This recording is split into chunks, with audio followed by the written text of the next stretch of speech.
Olá, amigos. Nossa conversa hoje é sobre diversos tipos de crianças, diversas características de síndromes, transtornos, comorbidades, dificuldades de aprendizagem e coisa parecida, e que trazem sintomas que, no fundo, apresentam as mesmas dificuldades, que são dificuldades no entendimento, dificuldades na cognição, dificuldades na aprendizagem, ou seja, dificuldades em geral na parte intelectual. O que nós temos que tomar muito cuidado é, primeiro, não observar a criança pela sua dificuldade ou aquilo que ela não pode fazer, seus impedimentos.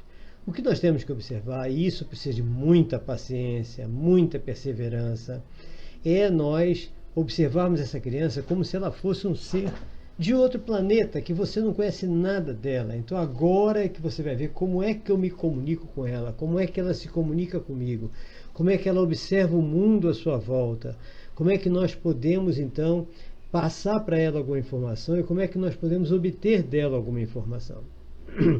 Esquecendo nada de comparar com as demais crianças. Porque a partir do momento que nós fazemos uma comparação, nós vamos querer entender por meio de um rótulo. E nós vamos então acabar dando um rótulo a essa criança. Ela tem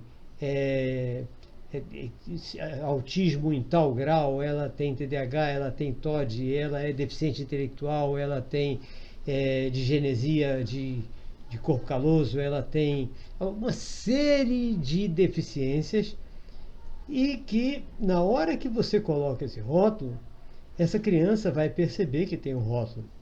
Quando ela perceber isso, todo o trabalho automático do seu cérebro para diminuir as consequências da deficiência, da síndrome, do transtorno, do defeito no gene, alguma coisa assim, esse cérebro não vai poder trabalhar corretamente. Por quê? Ele não vai se sentir apto a trabalhar corretamente porque ele vai estar também rotulado. Então ele vai estar convencido de que ele é um cérebro deficiente. A última coisa que nós podemos fazer é nós convencermos a criança de que ela é deficiente. Porque aí ela fica deficiente para o resto da vida. Então nós precisamos observar o que ela consegue fazer. Ela só consegue ficar 15 minutos numa determinada atividade, vamos fazer atividades para ela de 14 minutos, para que ela se sinta bem o tempo todo que ela esteja realizando aquela atividade. Vamos estimulá-la a fazer aquela atividade naqueles 14 minutos e vamos empolgá-la e reconhecer tudo aquilo que ela está fazendo. Aí ela só consegue desenhar uma linha, pontos, mas não consegue desenhar figuras. Vamos fazer ela desenhar linhas, pontos. Aos poucos nós vamos juntando linhas, aumentando linhas, cruzando linhas, colorindo linhas. Ou seja, o que nós precisamos é o quê? O cérebro dela, nós não sabemos como ele está. Nós não sabemos quais são as redes neurais que estão em funcionamento perfeito.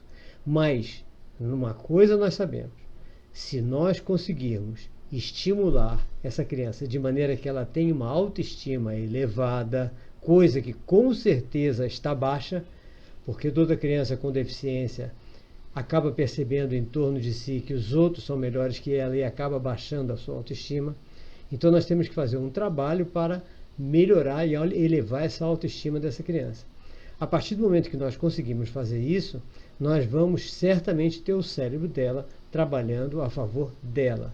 Então, tudo que nós temos que fazer é ter uma nova visão das atividades que ela faz. A nova visão é o quê? Nossa, ela já faz isso? Que maravilha! Seja o que for, seja em que nível for, tá? Para que nós estejamos alegres de verdade com cada coisa a mais que ela vier a fazer. E nós precisamos aprender a comparar essa menina, com esse aluno, esse garoto, com ele mesmo ontem. O tempo todo eu digo isso. Toda a comparação que nós temos que fazer conosco mesmo, em relação a nós mesmos, ou em relação aos alunos, principalmente filhos ou alunos que têm alguma deficiência, alguma síndrome, algum transtorno, alguma comorbidade, é comparar ele com ele ontem. Porque se nós estamos acertando na relação de aprendizagem com ele, de ensino-aprendizagem com ele, ele hoje estará melhor do que ontem e amanhã estará melhor do que hoje. E isso é o que interessa. Não interessa que ele se desenvolva no mesmo nível que os outros alunos. Isso já era, já acabou. A educação inclusiva está aí muito clara para dizer isso. E a educação inclusiva diz muitas outras coisas, que essa criança tem que estar do lado de crianças da mesma idade. Aí nós temos que trabalhar de forma inclusiva para que ela se sinta muito bem, se sinta igual, se sinta aprendendo também. E aí vem todas aquelas técnicas, né, de ela estar aprendendo o mesmo tema, só que no seu nível, diferente do nível do outro. Pode ter vários níveis diferentes na mesma sala. Não é? Como salas multisseriadas reais, não essas salas multisseriadas que o professor dá 4 aulas diferentes, não. Uma sala multisseriada que o tema é o mesmo para todo mundo e um ajuda o outro em trabalhos em grupo, com diferentes níveis, etc. Né? Então é isso que nós temos que fazer. Nós temos que ter muita paciência e nós temos que entrar no universo da criança, descobrir todas as habilidades que ela já tem e todas as habilidades em potencial dela. Porque exatamente sabendo as atividades em potencial que ela tem, as atividades que ela já tem, é que nós vamos conseguir, a partir daí, desenvolvê-la a cada dia um pouco mais, que é só o que a gente precisa. Desenvolvê-la a cada dia um pouco mais.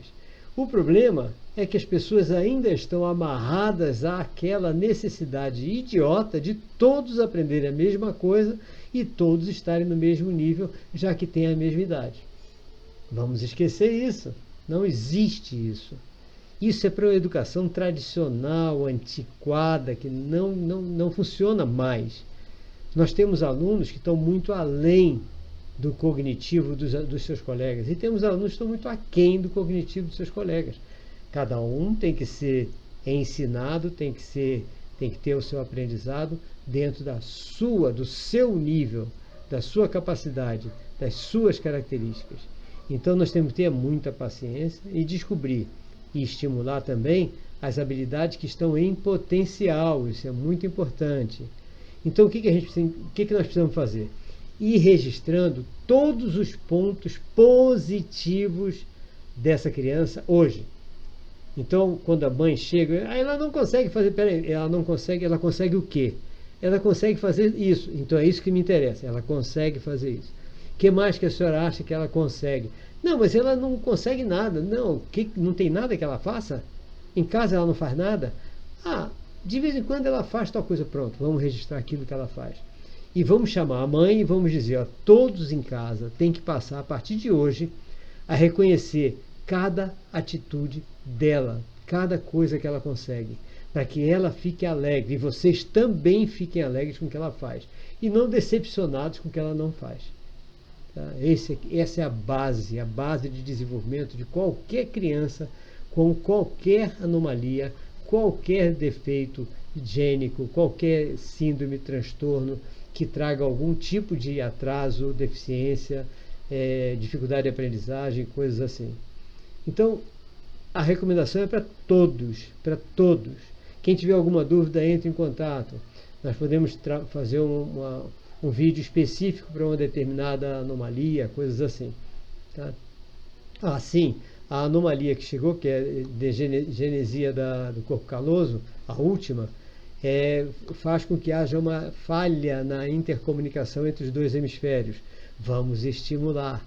Toda vez que a gente vê que tem qualquer coisa no corpo caloso, pode significar falha na comunicação entre o hemisfério lógico e o emocional. Vamos fazer exercícios de integração hemisférica, tá? Que são exercícios de, por exemplo, se a criança já está escovando os dentes, andando, já numa determinada fase de evolução, vamos fazer ela fazer as coisas com a outra mão, de vez em quando, sem forçar muito.